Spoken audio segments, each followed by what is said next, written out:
అందరికీ నమస్కారం. ఈ వీడియోను స్కిప్ చేయకుండా చివరి వరకు చూస్తారని ఆశిస్తున్నాను.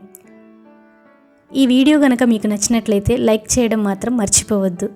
ఇంకా ఈ ఛానల్ని ఎవరైనా సబ్స్క్రైబ్ చేసుకోకపోతే దయచేసి సబ్స్క్రైబ్ చేసుకోండి. భారతీయ ఆధ్యాత్మిక జీవితంలో కళ్యాణాలంటే విశేష పావనమైనవి. అందులోనూ శివపార్వతుల కళ్యాణం చాలా విశిష్టమైనది. ఎందుకంటే శివుడు అంటే నిరాకారమైన పరబ్రహ్మ, పార్వతీదేవి అనగా శక్తి, జాగృతి, జీవితం. శివశక్తులు ఏకమైతేనే సృష్టి, స్థితి, లయం జరుగుతుంది. అందుకే ఈ కళ్యాణం మహాదివ్యమైనది. పూర్వం హిమాలయ పర్వతరాజు హిమవంతుడు, అతని ధర్మపత్ని మీనాదేవి గొప్ప భక్తులు. వారు ఎవరంటే దేవతలకే ఆదర్శమైన వారు. హిమవంతుడు శివభక్తుడిగా ప్రసిద్ధుడు. మీనాదేవి కూడా పరమ పవిత్ర వ్రతాలు చేసుకునే మహాతపస్విని. వారిద్దరూ ఒక అంశం కోసం ఎప్పటికప్పుడు దేవతలను ప్రార్థించేవారు. తమకు పుట్టబోయే అమ్మాయి పరమేశ్వరుని పత్నిగా అవ్వాలని. ఇంతలో దక్ష ప్రజాపతి కూతురు సతీ శివుణ్ణి వివాహం చేసుకొని అనంత ప్రేమతో ఆయనతో జీవిస్తుంది. కానీ దక్షుడు తన గర్వం, అహంకారం వల్ల శివుణ్ణి గౌరవించలేదు. ఒక మహాయజ్ఞంలో సతిని అవమానించడం జరిగింది. తాను ఇష్టపడే భర్తను ఎవరూ అవమానించడాన్ని భరించలేక సతి తన జీవాన్ని అగ్నిలో అర్పించుకుంది. సతి శరీరం పడ్డ చోట్ల శక్తిపీఠాలు ఏర్పడ్డాయని పాండిత్యం చెబుతుంది. అయితే శివుడు ఆ బాధతో తపస్సులో నిమగ్నుడయ్యాడు. సర్వలోకాలకు తపస్సులో ఉన్న శివుడి విలువ, కరుణ, త్యాగం తెలిసి కూడా ఆయన అంతరంగంలో మాత్రం ప్రేమగాయం మిగిలి ఉంది. ఇలా కొంతకాలం గడిచింది. ఒకరోజు దేవతలు, ఋషులు, మహర్షులు, బ్రహ్మదేవుడు, విష్ణుమూర్తి ముందుకు వచ్చి ఇలా విన్నవించుకున్నారు. తారకాసురుడు అనే దానవుడు భూమి ఆకాశాలను నాశనం చేస్తున్నాడు. ఆయనను చంపగలిగేది శివుని కుమారుడే. కానీ శివుడు తపస్సులో ఉన్నారు. ఆయన మనసు తిరిగి జీవనంలోకి రావాలి. ఆయనకు తిరిగి ప్రేమ, దాంపత్య జీవితం అవసరం. అప్పుడు బ్రహ్మదేవుడు వారికి ఇలా చెప్పాడు. సతి తన ప్రేమను విడిచిపెట్టలేదు. ఆమె హిమవంతుని ఇంట పార్వతీదేవిగా తిరిగి అవతరించింది. అలాగే హిమవంతుడి ఇంట ఒకరోజు దేవత స్వరూపిణి జన్మించింది. ముఖంలో కరుణ, కళ్ళలో శాంతి, హృదయంలో భక్తి. ఆమె పార్వతీదేవి. పుట్టినప్పటి నుంచి ఆమెకున్న ఒకే ఒక్క లక్ష్యం శివుని పాదాలను చేరుకోవడం. పార్వతి చిన్నప్పటి నుండే మహత్తరమైన శివుని గుణాలను విని విని హృదయంలో ప్రేమ పెంచుకుంది. ఒకరోజు తల్లి మీనాదేవిని ఇలా అడిగింది. అమ్మా, శివుడే నా భర్త అవుతాడా అని. మీనాదేవి నవ్వుతూ ఇలా చెప్పింది. అది నీ భాగ్యం. దేవతలు కూడా ఇలాంటి ప్రేమను కోరుకుంటారు. కానీ శివుడు సులభపాత్రుడు కాదు.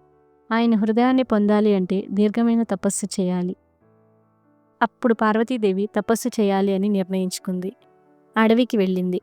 పర్వతాలు, మంచు, నదుల మధ్యలో రోజులు కాదు, సంవత్సరాలు కాదు, 1000 ఏళ్ల పాటు తపస్సు చేసింది. మొదట పూలు తింది, తర్వాత ఆకులు, తర్వాత గాలి మాత్రమే పీల్చి జీవించింది. దేవతలు కూడా ఆశ్చర్యపోయారు. అలాంటి సమయంలో శివుడు కూడా తన తపస్సును కొనసాగిస్తూ ఉన్నాడు. కానీ దేవతల కోరికలతో కామదేవుడు శివుని తపస్సును భంగపరిచేందుకు వచ్చాడు. కామదేవుడు శివునిపై పుష్పబాణం వదిలాడు. కానీ శివుడు కళ్ళు తెరిచిన వెంటనే కామదేవుడు అగ్నిగా మారిపోయాడు. ఈ సంఘటనతో దేవతలు భయపడ్డారు. కానీ శివుడు పార్వతీ తపస్సు తీవ్రత చూసి ఆమెకు ప్రత్యక్షమయ్యాడు. శివుడు ఒక సన్యాసి రూపంలో పార్వతీదేవి ముందుకు వచ్చాడు. పార్వతీని ఇలా అడిగాడు. నీకు శివుడంటే ప్రేమ అంటున్నావు కదా. అతను పశువుల దుస్తులు వేసుకుంటాడు. ఎప్పుడూ శ్మశానంలోనే ఉంటాడు. భస్మం ధరిస్తాడు. అతడు అలాంటివాడు, ఇలాంటివాడు. నువ్వు రాణివి, రాజకుమార్తెవి.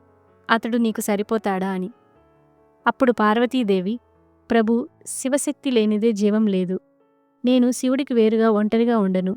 శివుడు నిర్మలుడు. శివుడు పరమ సౌందర్యం. నీ మాటలు ఆయన మహిమకు కవచం. ఇది విని శివుడు తన నిజస్వరూపంలోకి ప్రత్యక్షమయ్యాడు. పార్వతీదేవిని ప్రేమతో చూశాడు. వివాహానికి సమయం నిర్ణయించబడింది. హిమవంతుని నగరం గిరిరాజపురి పుష్పాలతో, ధూపాలతో, గంటల శబ్దాలతో అలంకరించబడింది. విష్ణుమూర్తి పార్వతీదేవికి అన్నయ్యగా వివాహకర్తగా నిలిచాడు. బ్రహ్మ, నారదుడు, దేవతలు, సిద్ధులు, గంధర్వులు అందరూ ఈ మహా ఉత్సవానికి వచ్చారు. శివుడి వివాహం ఒక మహిమాన్వితమైన దృశ్యం. శివుడు నందిపై కూర్చుని వస్తున్నాడు. చుట్టూ భూతగణాలు, యక్షులు, రాక్షసులు, సిద్ధులు, శక్తులు. కొంతమంది భయపడ్డారు, కొంతమంది ఆశ్చర్యపడ్డారు. మీనాదేవి కాస్త ఆందోళనతో, మన అమ్మాయి శివుడి మధ్య జీవించగలదా? అప్పుడు నారదుడు ఇలా చెప్పాడు, అమ్మ, ప్రేమ ఉన్న చోట భయం ఉండదు, భక్తి ఉన్న చోట సందేహం ఉండదు. ఈ వివాహం విశ్వానికి శాంతి, ప్రేమ, ధర్మం నేర్పించడానికి. పర్వతాల మధ్య, పవిత్ర నదుల ముందు, దేవతల మధ్య మంత్రోచ్చారణలతో, శుభనాదాలతో శివుడు పార్వతీదేవి చేయి పట్టుకుని ఇలా అన్నాడు, శక్తి లేనిదే శివుడు శవమే, నీతోనే నేను సంపూర్ణమవుతాను. పార్వతీదేవి కన్నీళ్లతో, చిరునవ్వుతో, ప్రభు, నా జీవితమంతా మీ సేవకు, మీ ప్రేమకు మాత్రమే. పుష్పాలు వర్షించాయి, దేవతలు నాట్యమాడారు. శివపార్వతుల కలయికతో సర్వలోకాలు ఆనందంతో నిండిపోయాయి. నిజమైన ప్రేమ బాహ్య సౌందర్యంలో కాదు, హృదయంలో ఉంటుంది. భక్తి, నిశ్చయంతో సాధించిన ప్రేమ నిత్యమైనది. శివుడు శక్తి లేకుండా అసంపూర్ణం. పతిపత్నుల ప్రేమ ఆధ్యాత్మిక బంధం. ఈ వీడియో గనక మీకు నచ్చినట్లయితే ఈ ఛానల్ను తప్పకుండా సబ్స్క్రైబ్ చేసుకుంటారని ఆశిస్తున్నాను. Thanks for watching. Please like, share and subscribe to this channel.